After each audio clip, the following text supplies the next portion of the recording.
বাংলাদেশ জাতীয়তাবাদী দল জুলাই আন্দোলনে তাদের ভূমিকা কি ছিল?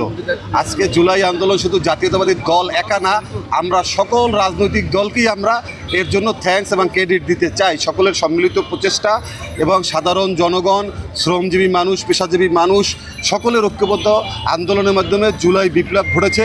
একটি ফ্যাসিস্ট সরকার বাংলাদেশ থেকে বিদায় নিয়েছে।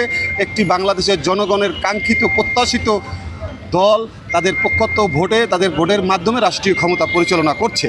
আপনারা জানেন বিএনপি রাষ্ট্রীয় ক্ষমতায় আসার আগে নির্বাচনী ইশতেহার প্রণয়ন করেছিল। সেই নির্বাচনী ইশতেহারে জুলাই সনদ অক্ষরে অক্ষরে পালন করা হবে এবং জুলাই সনদের গণভোটের 4টি প্রশ্ন খ নং এবং জুলাই সনদের 18 এবং 19 অনুচ্ছেদে পরিষ্কারভাবে প্রতারণামূলক নির্বাচন, জুলাই সনদ এবং 100 সদস্য বিশিষ্ট উচ্চকক্ষ প্রতিষ্ঠা করতে চায়।